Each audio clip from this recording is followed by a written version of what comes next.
अमेरिकी राष्ट्रपति Donald Trump के कुकृत्य से भारत के प्रधानमंत्री नरेंद्र मोदी को खुद के साथ साथ अपनी पत्नी की चिंता सताने लगी है। अभी कुछ दिन पहले ही सैनिक गर्जना समाचार पत्र की टीम ने यह खबर प्रकाशित की थी कि पूरे विश्व में जनता को लोकतंत्र के नाम पर बेवकूफ बनाया जाता है, जबकि व्यवस्था के नाम पर सरकारें गुंडागर्दी करती हैं। ईरानी कमांडर कासिम सुलेमानी के हत्यारे अमेरिकी राष्ट्रपति डोनाल्ड ट्रंप ने वेनेजुएला देश के राष्ट्रपति निकोलस मादुरो और उनकी पत्नी सिलिया को अपने सैन्य कमांडरों से उनके बेडरूम से उठवा लिया है।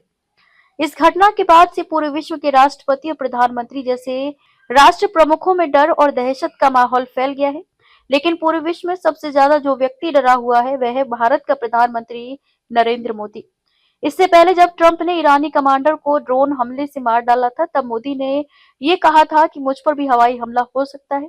इस डर और दहशत का फायदा उठाकर ट्रंप ने भारत आकर मोदी से नमस्ते ट्रंप कार्यक्रम करवाने के साथ साथ बेफिजूल की हथियारों की अरबों रुपए की डील मोदी को थमा दी थी।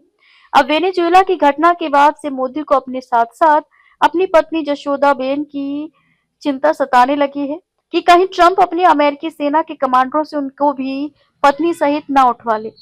ट्रंप ने अपने इस कुकृत्य से विश्व की जनता को यह संदेश देकर सैनिक गर्जना समाचार पत्र की टीम की खबर को सिद्ध कर दिया है।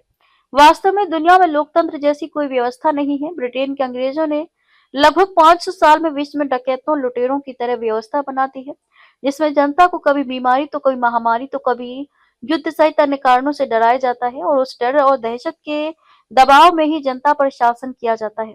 जैसा भी ट्रंप डर और दहशत फैलाकर छोटे मोटे देशों या भारत जैसे फट्टू प्रधानमंत्री वाले देशों को दबाने का काम कर रहा है। ट्रंप कभी रूस के राष्ट्रपति व्लादिमीर पुतिन को उठाने के बारे में सोच भी नहीं सकते और न ही चीन के राष्ट्रपति शी जिनपिंग और उत्तर कोरिया के किम जोंग उन को उठाने का ख्याल मन में लाएंगे। और अगर धोखे से इनमें से किसी एक की पत्नी को उठाने के बारे में सोचा तो ट्रंप कभी दुनिया में थे ये बात भी पुरानी हो जाएगी। संयुक्त राष्ट्र संघ है, मानव अधिकार आयोग है, अंतर्राष्ट्रीय न्यायालय है, फिर भी ट्रंप की गुंडागर्दी सरेआम चल रही है। इससे जनता को ये समझ जाना चाहिए कि न्याय व्यवस्था लोकतंत्र जैसे शब्द भी कोरोना महामारी की तरह ही नकली और जनता को धोखा देने के लिए बनाए गए हैं। भारत में कोरोना महामारी से WHO के अनुसार 95 लाख लोग मारे गए हैं, जबकि ये संख्या सही नहीं है।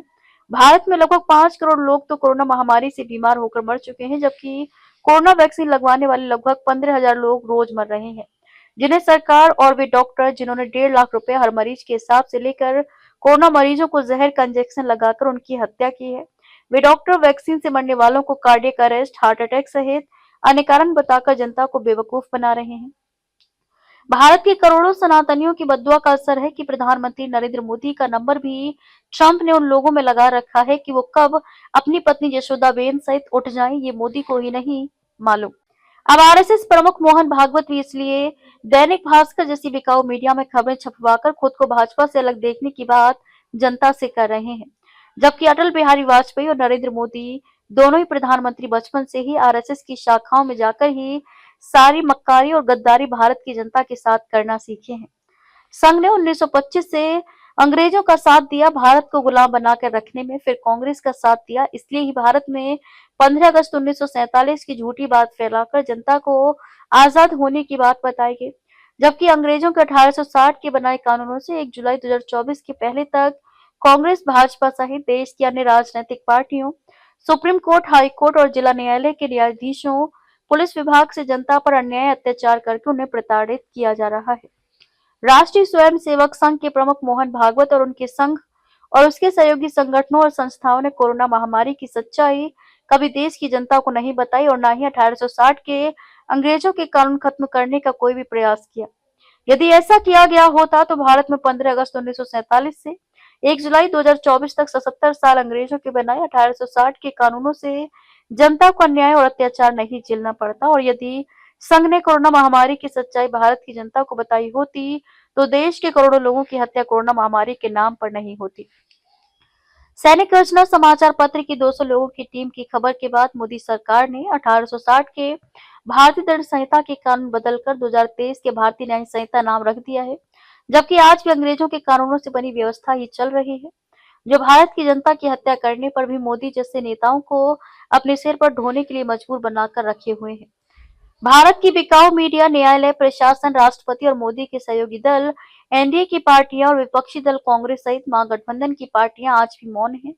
कोरोना से मरे भारत के करोड़ों लोगों की मौत पर ये मिलीभगत और गुंडागर्दी का सबूत है और इसके साथ ही इस बात का भी सबूत है कि अंग्रेजों ने भारत सहित विश्व की जनता को हमेशा गुलाम बनाकर रखने की व्यवस्था बनाई है, जिसमें आज भी सरकार में बैठे नेता, प्रशासनिक अधिकारी, विपक्ष और संगठन सब मिलकर जनता को मूर्ख बनाकर गुलाम बनाने में ब्रिटेन के अंग्रेजों के आदेश अनुसार काम करते हैं।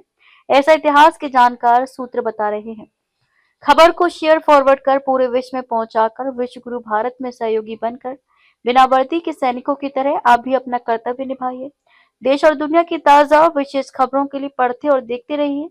भारत से अंग्रेजों के 1860 के भारतीय दंड संहिता के कानून बदलकर 2023 के भारतीय न्याय संहिता के कानून 1 जुलाई 2024 से शुरू करवाने वाले सैनिक गर्जना समाचार पत्र और सैनिक गर्जना न्यूज चैनल। नमस्कार।